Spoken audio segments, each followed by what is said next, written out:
Eu sempre achei que Warren Buffett nunca prevê quedas do mercado. Hoje, Warren Buffett tem mais dinheiro em caixa proporcionalmente do que tinha antes da crise financeira de 2007. Sempre me ensinaram que Buffett gosta de manter ações e nunca vendê-las. No entanto, ele já vendeu 2/3 de suas ações da Apple, que era sua maior posição, e vendeu 266 milhões de ações de sua segunda maior posição. Nos últimos 2 anos, ele vendeu mais ações do que comprou, acumulando dinheiro. Ou Buffett está perdendo o toque na velhice, ou ele sabe de algo que nós não sabemos. Precisamos analisar alguns fatores para entender por que ele está fazendo isso. Ele está se preparando para um colapso? O primeiro aspecto que precisamos observar são os preços das ações. Se os preços estão altos em relação à média, é mais provável que revertam para baixo. Um dos melhores indicadores para medir isso é o índice PL do S&P 500. O S&P 500 é composto pelas 500 maiores e mais conhecidas empresas do mercado. E o índice PL compara o preço das ações com os lucros, ou seja, quanto você paga em relação ao retorno. Atualmente, o índice PL do S&P 500 está em 30,6, o que significa que os preços são 30 vezes maiores que os lucros das empresas. O que isso indica? Bem, a média histórica desse índice é 16, ou seja, os preços agora estão quase o dobro do que costumavam ser historicamente. Isso deixa claro que estamos em um mercado caro, mas há mais fatores a serem analisados. Warren Buffett disse que esse indicador é provavelmente a melhor medida isolada de como as avaliações estão em um determinado momento. O chamado indicador. Buffett compara o valor total do mercado de ações dos Itamopés com o PIB do país. Se esse indicador estiver abaixo de 84%, o mercado é considerado significativamente subvalorizado. Entre 84% e 108% está moderadamente subvalorizado. Entre 108% e 132% está justo. Entre 132% e 156% está modestamente sobrevalorizado. E acima de 156% está significativamente sobrevalorizado. Atualmente, esse indicador está em 201,1%, o que significa que o mercado não está apenas sobrevalorizado, mas sim significativamente sobrevalorizado. Para efeito de comparação, antes da crise financeira de 2007, esse indicador estava em 105%, e antes da bolha de 2000, estava em 138%. Isso pode ser uma pista sobre por que Buffett está tomando essas decisões. Desde 1981, o mercado de ações tem basicamente seguido um caminho de alta contínua. Sim, houve algumas quedas ao longo do caminho, mas o S&P 500 saltou de 346 pontos para 6.000 pontos. Isso nos faz questionar o porquê, e a resposta pode estar nas taxas de juros do Zepuba. Desde 1981, as taxas de juros seguiram um caminho de queda constante, passando de 19% para 0%. Se ignorarmos o pequeno aumento recente, isso pode lembrar um dos ensinamentos mais famosos de Warren Buffett. Tudo em avaliação volta para as taxas de juros. Buffett comparou as taxas de juros à gravidade dos preços dos ativos. Ele disse que taxas de juros baixas criam uma força gravitacional fraca sobre os preços dos ativos, permitindo que continuem subindo. Mas o que acontece quando as taxas de juros sobem? Essa questão se torna relevante porque vimos um aumento recente nos juros e, se permanecerem elevados, podem criar um efeito gravitacional sobre os preços das ações. Esse é outro risco presente no mercado agora, e muito dependerá do que Jerome Powell decidir fazer. Um dos indicadores mais importantes de recessão é a chamada curva de rendimento. Historicamente, ela tem sido um dos melhores preditores de recessão. E uma recessão está fortemente correlacionada com quedas do mercado. A curva de rendimento previu corretamente as últimas 4 recessões, e se analisarmos ainda mais no passado, ela antecipou todas as recessões desde 1969, tornando-se um indicador relativamente confiável. Mas o que está acontecendo agora? Atualmente, estamos em uma inversão bastante profunda, chegando a 1,88, muito mais severa do que em 2007 e 2009. Para encontrar um cenário parecido, precisamos voltar até a crise energética de 1980. Parece que estamos saindo dessa inversão. E o que normalmente acontece quando isso ocorre? Uma recessão. Historicamente, o tempo entre o início da inversão da curva de rendimento e o início de uma recessão variou entre 6 e 18 meses, de acordo com a S&P Global. O desemprego também é um indicador cíclico, geralmente diminuindo gradualmente ao longo do tempo antes de aumentar rapidamente. Se esses padrões históricos se repetirem, podemos estar prestes a enfrentar turbulências no mercado. A queda ocorre gradualmente ao longo do tempo e, em seguida, há um aumento abrupto. No momento, basicamente estamos nessa queda gradual, exceto por um pequeno aumento recente, que pode ser interpretado de diversas formas. A S&P Global utiliza 9 indicadores principais para avaliar se uma recessão pode estar no horizonte. De acordo com o relatório mais recente, 4 desses 9 indicadores estão em alerta vermelho, ou seja, sinalizando um nível negativo de crescimento.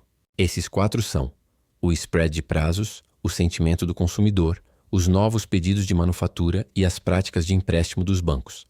A S&P 500 Global relatou que, notavelmente, o sentimento do consumidor voltou ao negativo após permanecer positivo desde dezembro do ano passado, já que os consumidores estão cautelosos sobre as condições de negócios nos próximos 12 meses, especialmente com as taxas de juros permanecendo altas por mais tempo. Diante dessas condições de mercado únicas, surge a pergunta: o que devemos fazer? Devemos simplesmente operar vendidos em ações? Estar vendido em algo onde suas perdas podem ser ilimitadas é bem diferente de estar comprado. Você pode pensar que é mais fácil ganhar dinheiro vendendo ações a descoberto, mas tudo o que posso dizer é que para mim nunca foi. Eu não acho que tenha sido para Charlie também. Então provavelmente não devemos operar vendidos. Mas aqui estão algumas coisas que ao longo dos anos Buffett recomendou fazer. Seu conselho geral é: não espere por um crash antes de investir. Lembro que em 2018, muitas pessoas diziam que o mercado de ações estava supervalorizado. Os preços estavam em máximas históricas e fazia muito tempo que não víamos um crash. Recomendavam ser cauteloso ao investir. E adivinhe o que aconteceu com as ações nos anos seguintes. Isso mostra porque geralmente você deve ter muito cuidado ao jogar o jogo da espera, pois pode acabar perdendo muitos retornos. Essa empresa, em 1890, foi vendida por cerca de $2.000.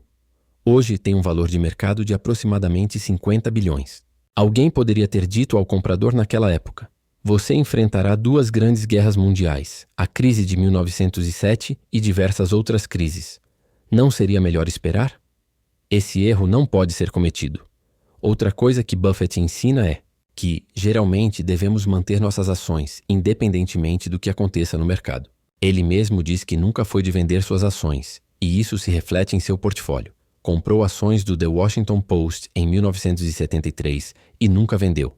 As primeiras ações da Berkshire em 1962 e manteve. Comprou Coca-Cola em 1988 e Gillette em 1989 e ambas continuam em seu portfólio.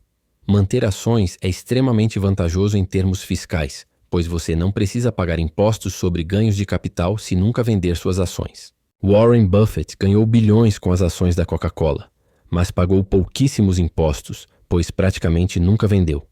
Como Charlie Munger diz, o grande dinheiro não está na compra ou na venda, mas na espera.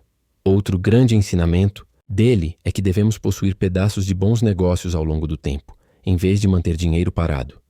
O dinheiro perderá valor ao longo do tempo, enquanto negócios bem administrados tendem a se valorizar. Como Buffett diz, o pior investimento que você pode ter é dinheiro vivo. Muitas pessoas falam que dinheiro é rei, mas na realidade o dinheiro não é rei porque ele por si só não produz nada. Um negócio vende produtos, desenvolve tecnologia e gera lucro. Sim, você pode obter um pequeno rendimento ao deixá-lo no banco, mas ao longo do tempo, empresas sempre tendem a performar melhor. Ele também ressalta que sempre mantém um pouco de dinheiro em caixa, mas não porque gosta de dinheiro como investimento, e sim porque quer garantir que ninguém mais possa determinar seu futuro. Outro conselho importante é investir em fundos de índice. Buffett já disse: a melhor coisa que alguém poderia ter feito em 11 de março de 1942, quando comprei minha primeira ação, era simplesmente comprar um fundo de índice e nunca mais ler uma manchete sobre o mercado. Basta fazer isso como se estivesse comprando uma fazenda. Você adquire a fazenda, deixa o fazendeiro administrar para você e simplesmente colhe os frutos. Ele apontou que se alguém tivesse investido os $10.000 em um fundo de índice reinvestindo dividendos naquela época, hoje teria os $51 milhões. Agora, o mais interessante é que Buffett não está seguindo esses próprios conselhos agora. Em vez de apenas ouvir o que Buffett diz, devemos analisar o que ele está fazendo, pois isso pode ser ainda mais importante. A primeira coisa que ele está fazendo é vendendo ações em grande quantidade. Ele está vendendo Apple, que tem sido sua maior posição desde 2017. Nunca esperei que Buffett vendesse Apple. Achava que ele manteria as ações para sempre, como fez com várias de suas grandes posições. No quarto trimestre de 2023, ele surpreendeu a todos e vendeu 10 mil ações da Apple. No TRIM, ele reduziu sua posição na Apple em 2/3 do valor original. Por quê? A resposta é óbvia, e ele literalmente explicou isso em sua última reunião da Berkshire. Estamos pagando uma taxa federal de 21% sobre os ganhos que estamos obtendo com a Apple, e essa taxa já foi de 35% há não muito tempo. No passado, chegou a ser de 52%. Eles podem mudar essa porcentagem a qualquer momento, e a taxa que reduziram atualmente é de 21%. Eu diria que com as políticas fiscais atuais, algo precisa mudar, e acho que impostos mais altos são bastante prováveis. Ele está retirando dinheiro enquanto tem a chance de pagar impostos mais baixos. Jogada inteligente, não dá para culpá-lo. Mas o que mais ele está fazendo? Warren Buffett não está apenas vendendo sua maior posição acionária, mas também sua segunda maior. Nas últimas semanas, a Berkshire Hathaway de Buffett tem despejado bilhões de dólares em ações do Bank of America. No total, ele vendeu cerca de 10,5 bilhões de dólares em ações, o que equivale a 26% da participação da Berkshire na empresa. Depois de ser acionista de bancos por tantas décadas, agora ele vendeu uma grande fatia de sua maior posição bancária. E o restante de suas ações bancárias? Você se lembra do que ele fez com elas? Alguns dos bancos que você vendeu incluem USB, Wells Fargo, Goldman Sachs, JP Morgan, PNC. Sim, vendi bancos que possuíamos há 25 ou 30 anos. Isso é muita venda. Ele vendeu completamente todas as suas ações bancárias, com exceção de uma, e mesmo essa teve uma grande parte vendida. Além disso, ele vendeu a maior parte de sua maior posição acionária. E, nos últimos anos, ele vendeu mais do que comprou. Isso não é nada típico de Buffett. Então, com o que ele ficou? Faça um palpite. A Berkshire Hathaway de Warren Buffett agora detém mais de 325 bilhões de dólares em dinheiro vivo após vender bilhões em ações da Apple e do Bank of America. Eles agora possuem mais dinheiro do que nunca, 325 bilhões de dólares em caixa. Isso é mais dinheiro do que o PIB inteiro da Nova Zelândia, Portugal ou Chile. Mas o mais interessante não é a quantidade de dinheiro que Buffett tem na Berkshire. 100 bilhões, 200 bilhões, 300 bilhões. São apenas números gigantes. O que realmente importa é a quantidade de dinheiro que ele possui como porcentagem de seu portfólio total. Atualmente, ele detém 50% de seu portfólio em dinheiro comparado ao valor que tem investido em ações públicas dos EAs. A única outra vez que vimos algo parecido foi alguns anos antes da crise financeira de 2008. Na verdade, ele nem mesmo detinha tanto dinheiro antes da bolha da internet em 2000. Mas lembre-se, isso é comparado às ações que ele tem no EUA. Se compararmos ao seu portfólio total, a posição de caixa representa cerca de 25%. Eu não me importo nem um pouco em aumentar a posição em dinheiro nas condições atuais.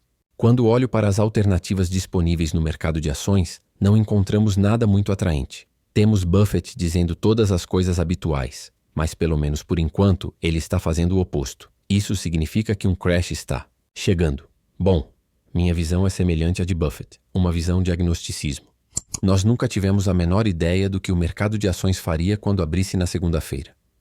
Nunca tivemos que prever o que vai acontecer no próximo mês ou no próximo ano. Sinceramente, acho que ninguém sabe. Mas o que podemos dizer é que os preços das ações estão bastante valorizados agora, e há alguns fatores de risco no mercado. E quem sabe, talvez a melhor estratégia no momento seja jogar como Buffett, manter-se seguro e tirar algumas cartas da mesa.